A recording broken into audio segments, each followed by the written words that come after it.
Friends, welcome to my channel Dave no limits.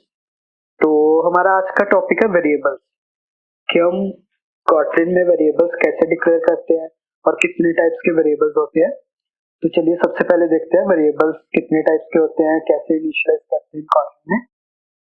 कि हमारे जो वेरिएबल्स है वो दो टाइप के होते हैं, या तो हम वैर से इनिशियलाइज करते हैं और वैल।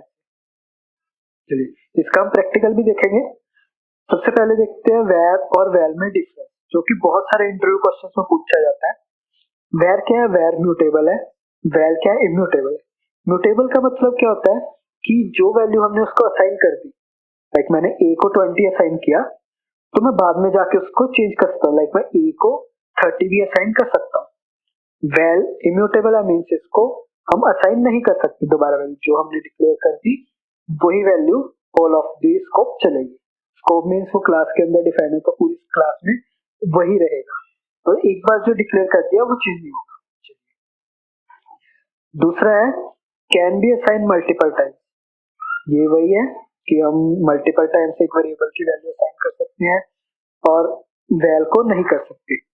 थर्ड पॉइंट भी है रीअसाइन, मीन्स कि हम दोबारा से वैल्यू असाइन कर सकते हैं और वैल को नहीं कर सकते। वैर एक्चुअल नेम है वैर का वेरिएबल, हमने एक वेरिएबल डिक्लेयर किया है कि हम उसको चेंज कर सकते हैं। ओके, तो इसका जो कॉटलिन में एक्चुअल नेम है वो है वेरिएबल। वैल का जो एक्चुअल नेम है वो है वैल्यू, कि हमने एक वेरिएबल को वैल्यू ही दे दी, अब वैल्यू दे दी, हम उसको चेंज नहीं कर पाएंगे। जो एक्चुअल नेमिंग कन्वेंशन है वो शॉर्ट फॉर्म में हम कोडिंग में लिखते हैं वैर और वैल, लेकिन वैर को हम बोलते हैं वेरिएबल, वैल को बोलते हैं वैल्यू। तो इसका सिंटेक्स क्या होगा? सबसे पहले हम लिखेंगे वैर, जो कि स्मॉल में आएगा, फिर वेरिएबल का नेम, फिर उसकी डाटा टाइप, लाइक यहाँ पे वैर आएगा, फिर वेरिएबल का नेम आएगा, फिर डाटा टाइप, उसके आगे उसकी वैल्यू। वैल में भी सेम ही है, सिर्फ वैल वैर की जगह वैल आ जाएगा। चलिए हम सबसे पहले जाते हैं अपनी कोड की तरफ, आईडी की तरफ। चलिए हम यहाँ पे देखते हैं हमने क्या किया हुआ है। हमने डाटा टाइप कर ली थी, चलिए एक और नई फाइल बनाते हैं वेरिएबल नाम से। ओके, चलिए हम यहाँ पे लिखते हैं फंक्शन नेम, ताकि हम रन कर सकें। चलिए सबसे पहले हम देखते हैं वैर। वैर कैसे डिक्लेयर करते थे?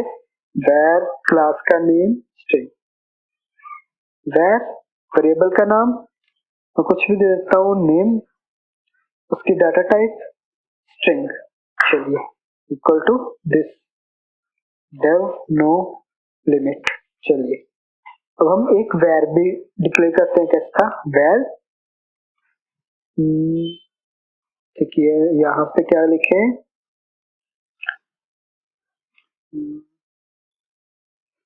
Name one. चलिए स्ट्रिंग दिया, यहाँ मैंने लिख दिया नॉट चेंज। सबसे पहले इनको प्रिंट करवा लेते हैं, println name dollar name, फिर हमने किया प्रिंट नेम टू, ये नेम वन है, उसको कहते हैं डॉलर नेम वन। चलिए हम इसको रन करते हैं। सबसे पहले रन किया,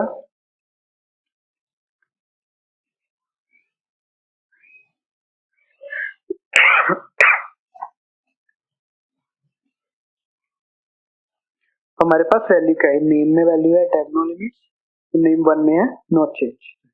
अब यहाँ पे वार्निंग दे सकते हो कि हमने वैर को डिफाइन नहीं किया, लाइक दोबारा से रीअसाइन नहीं किया वैल्यू को, तो इसे वैल कन्वर्ट कर दो।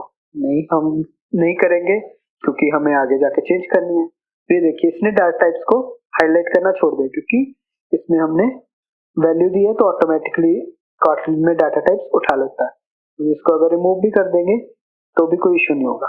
चलिए अब हम वैर को चेंज करके देखते हैं। काम करते हैं, इसको डुप्लीकेट करते हैं, नेम लेके आते हैं, यहाँ पे किया नेम इक्वल टू चेंज्ड। ये देखिए मैंने चेंज कर दिया है, चेंज लिख देते हैं। अब रन करते हैं। अब क्या है, नेम में डेव नो लिमिट्स, फिर प्रिंट करना चाहिए उसे डेव नो लिमिट्स। अब मैंने चेंज वैल्यू असाइन कर दी नेम को, बाकी मैंने इस वेरिएबल की वैल्यू को अपडेट कर दिया। जैसे जावा में होता था राइट टू लेफ्ट, हमें राइट की वैल्यू लेफ्ट में असाइन करनी है, जो कि काम करता है इक्वल टू। चलिए प्रिंट करेंगे, इसमें चेंज आना चाहिए नेम में, या फिर डेव नो लिमिट्स आना चाहिए। ये देखते हैं कि हमने अपडेट कर दिया है तो इसमें चेंज आना चाहिए। नेम वन हमने चेंज नहीं किया तो इसमें सेम रहना चाहिए। चलिए इसको रन करते हैं। ये देखिए अभी क्या है, सबसे पहले डेव नो लिमिट था, डेव नो लिमिट आया, तो हमने उसकी वैल्यू अपडेट करके चेंज कर दी। इसमें क्या है, चेंज। उसके बाद हमने लिखा नेम वन, इसमें नो चेंज। चलिए इतना हो गया। अब हम देखते हैं नेम वन को। नेम वन को हम अगर हम रीअसाइन करना चाहेंगे, चेंज डाटा, चलिए ये हमें वार्निंग दे देता है val can not be reassign, मतलब हम वैल्यू को रीअसाइन नहीं कर सकते। देखिए मैंने कहा था इम्यूटेबल है, तो उसको वैल्यूज को असाइन नहीं कर सकते दोबारा से। जो हमने एक बार वैल्यू दे दी होल ऑफ द स्कोप वही चलेगी। इसका स्कोप क्या है, ये फंक्शन इसके चाइल्ड में चल सकती है, आगे इसमें नहीं चल सकती, लाइक इसके बाहर नहीं चल सकती। इसके बाहर हम इसको असेस नहीं कर पाएंगे। चलिए ये हो गया। तो हम नया कॉन्सेप्ट देखते हैं। हमारे पास जावा में होता था गेटर सेटर, कि हम कोई भी वेरिएबल बनाते थे उसके गेटर सेटर बनाते थे। जावा में गेटर सेटर होते थे, लेकिन कॉटलिन में गेटर सेटर नहीं होते। तो हम उसको कैसे रिमूव करेंगे, चलिए रिमूव हम नहीं करेंगे, रिमूव तो कॉटलिन ही कर रखा है। तो हम देखेंगे हम उसको यूज कैसे कर सकते हैं। चलिए हम देखते हैं, यहाँ पे मैंने बनाई एक ऑब्जेक्ट क्लास जिसमें हम देते हैं वेरिएबल प्रैक्टिस। चलिए मैं एक इसमें वेरिएबल बनाता हूँ प्राइवेट वैल नेम, इसमें क्या है स्ट्रिंग टाइप का। अब इसकी वैल्यू हमने असाइन नहीं कर रखी, हम इसमें क्या करेंगे गेटर। चलिए ये हमारे पास आ गया गेट, रिटर्न करते हैं एम्प्टी, और सेटर में आ गया वैल्यू। अब गेटर में क्या है, हमें फील्ड गेट हो रही है कि इसमें क्या था।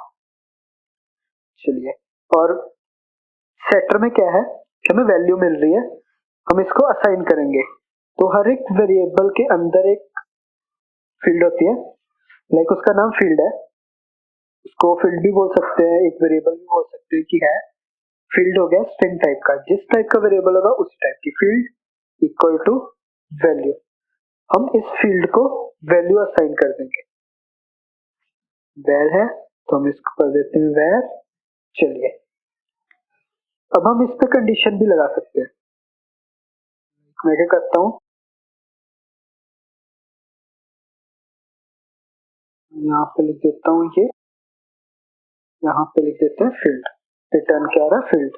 चलिए मैं एक फंक्शन बनाता हूँ गेट डाटा।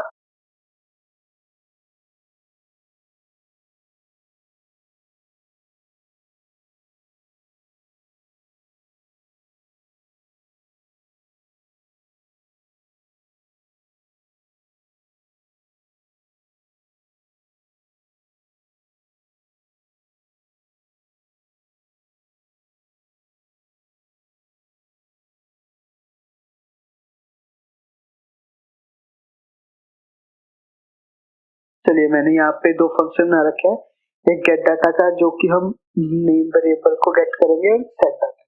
हम देखेंगे कि इसका क्या फर्क पड़ता है। अभी तो कोई फर्क नहीं पड़ रहा, हमें जो गेट करना है फील्ड से गेट कर लेंगे, जो सेट करना है फील्ड को सेट कर लेंगे। चलिए मैंने किया प्रिंटल है, तो मैंने किया नेम। यहाँ पे हम करते हैं variable properties dot gate data. चलिए यहाँ पे करते हैं variable properties dot set data 54। चलिए इसको रन करते हैं एक बार, देखते हैं क्या आउटपुट आती है हमारे पास। ये देखिए हमारे पास आउटपुट आई 54। एक बार आया गेट डाटा, फिर हमने सेट किया, उसके बाद हमारे पास आउटपुट नहीं आई। चलिए देखते हैं क्यों नहीं आई।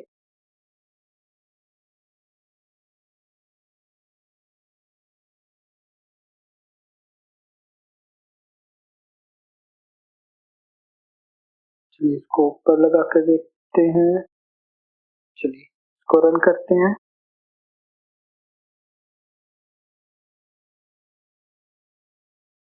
ये देखिए हमारे पास दोनों बार वैल्यू आई 54। कट करते हैं। चलिए अब मैंने कहा इफ अगर वैल्यू जो है हमारी वो नॉट इक्वल टू 54 होती है तो इसको असाइन कर दो। ठीक है, अगर हमारी वैल्यू तो 54 नहीं होती है तो इसे असाइन करो। चलिए इसको देखते हैं। इक्वल टू 54 होता है, अगर हमारी वैल्यू 54 है तो असाइन करो, अदरवाइज जो है वो कर दो। यहाँ पे डाटा, चलिए अब ये भी चलेगा कि पिछली बार एम्प्टी आ रहा था। ये देखिए 54 हो गया। तो अब हम क्या करते हैं, इसमें 55 करते हैं। मैंने रन किया, ये देखिए डाटा और डाटा, हमने 55 किया लेकिन ये कंडीशन नहीं चली। चलिए अब हम करते हैं 54। मैंने रन किया, ये देखिए वैल्यू चेंज हो गई।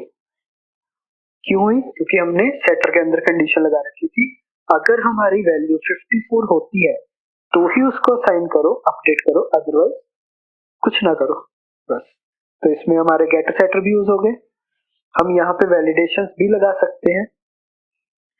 तो अगर आपको वीडियो अच्छी लगी हो तो लाइक शेयर सब्सक्राइब करें। थैंक यू गाइस, मिलते हैं नेक्स्ट वीडियो।